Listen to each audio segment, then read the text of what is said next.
This is Ed from Elites of Each, your favorite Savage member, and today we're going to be going over Pure Zoo. So yet again, I didn't build this deck, I didn't pilot this deck, but my friend Pedro did, and it's kind of sad because I really wanted Pedro to, bring this deck out for you guys, but he's a very busy man. He has a very busy schedule, so it's completely understandable. He was able to cut some time out of his days, out of his weekend, whenever he did have his daughter with him, and he was able to give me some time to be able to duel it out, for me to be able to get the deck out for you guys for this tournament. So I'm super thankful for that. But he couldn't do the profile, so he did let me borrow his deck, and he gave me everything that he needed for the deck. So now I have the full deck. I'm gonna go ahead and profile it for you guys now. All right, guys. So we're getting straight into the pure Zoodiac deck, and I'm super happy about Zoodiac. Zoodiacs were actually some of the very first decks that I ever played. Some of the very first engines that I used for my first meta deck, which was Metaful Zoo. But Zoodiac is amazing. Let's go ahead and get into it. You got to play the three rat tier, because one of the things was that he had two choices. He can either play rat tier at 2 or he can play rat tier at 3.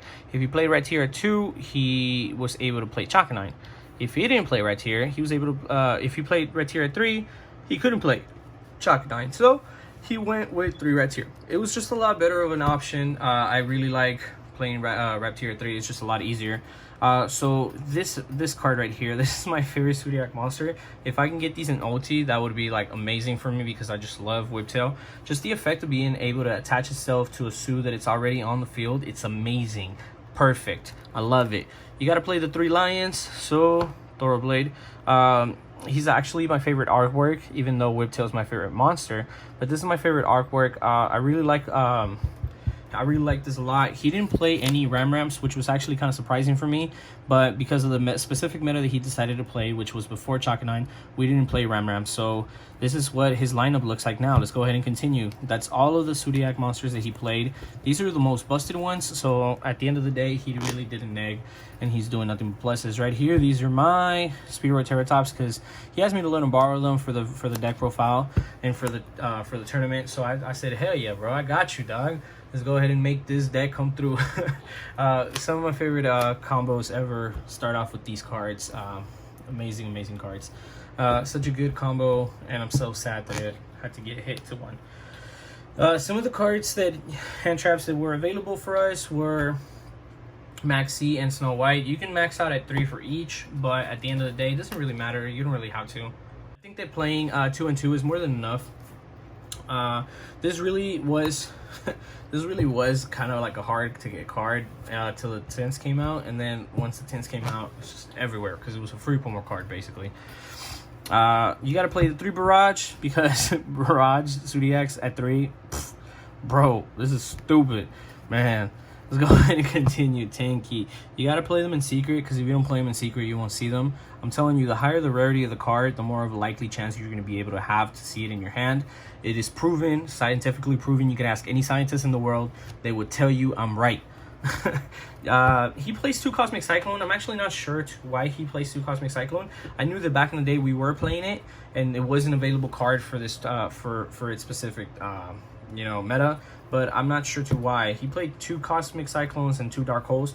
Dark Hole was at 3 at that point, but that was his choice to play those cards. I don't know why. Not bad though, because could. All right, guys. So the next cards that he plays are 3 Forbidden Chalice, and damn, let me tell you guys, Forbidden Chalice was popping. It was such a good card. It was so hard to find, and if you found it, it was worth a couple of bucks. So at the end of the day, you wanted to look for it, and you wanted to find it in common. But if you're a rarity whore like myself, you wanted to find it in a higher rarity, right? You got to play with Raigeki in the instant fusion. Man, I remember Raigeki, one that looked like this, was kind of like one of my first rarities ever. I think the first Raigeki that I ever got, I got from Malik, and Malik hooked it up. He helped me get my first Raigeki, and I think it cost me somewhere between 20 to like 40 bucks. I'm not 100% sure. But Zoodiac combo, you got to play the Zoodiac combo. Not sure why, but Not a big fan of combo. I just never play it myself. But 3D barrier. This was a card that was actually popping because all you do is XYZ summon. So a lot of people were playing this just to be able to make your opponent not XYZ summon, or also get them away from pendulum summoning, right? So this is going to be really good against any pendulum cards, any pendulum decks that we're going to be playing. You got to play the 3 Sky Striker, Solemn Strikes. I'm sorry. You got to play the 3 Solemn Strikes because Solemn Strike was actually a card that came out in the tin as well. Made it super easy to find. It was a secret, and you want to play it. Solemn Warning, because Solemn Warnings was at 1 at this point, and it was only one that you were able to play. I think our meta still has it at 1, but you know, back in the day it was just easier because True Draco, you wanted to negate their normal summon, whatever, right? Tribute summon, and then Torrential Tribute, because yet again True Draco was the thing, and a lot of people did start playing these later after for True Draco. I don't know specifically what all of that was for. This is for pendulum summoning. I can't remember what these were for, you know, pendulum summoning as well, but can't remember the normal summon that you wanted to negate. Maybe Ratier. You wanted to negate Ratier's normal summon or a Sue monster, because if they normal summon and they're playing their pure version, they're gonna get it after that, you know. Let's go ahead and continue their extra deck. Super spicy extra deck, Totem Bird. I'm telling you, Totem Bird is amazing. And Invoker. So Totem Bird, you're gonna make this guy if you really want to, if you already have another way to get into like one of your Sue monsters. But if not, you're gonna go ahead and go into this.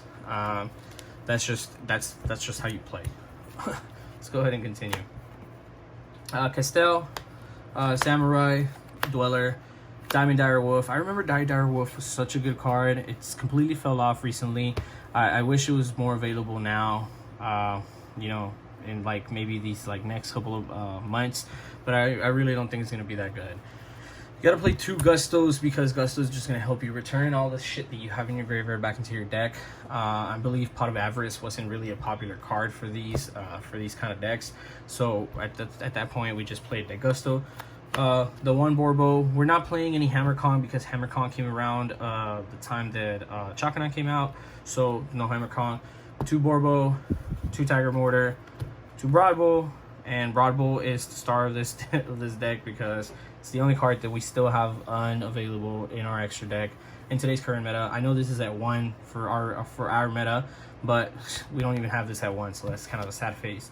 We have this at 1, but Dryden is completely at 2 in this deck because it's going to be completely easier to make and abuse the hell out of in this deck. Guys, don't forget to like, comment, share, and subscribe to your friends. A lot of people are really looking forward to this tournament. I'm super excited to be bringing you guys this tournament. Tell me one thing out in the comment section. What do you guys like better? Do you guys like the artwork for Dweller better, or do you guys like the artwork for Diamond Dire Wolf? Leave that down in the comments, guys. Hope you guys are actually staying tuned with the tournament and you guys are keeping up with it. This was Ed from Elites of Each, your favorite Savage member. Have a great night.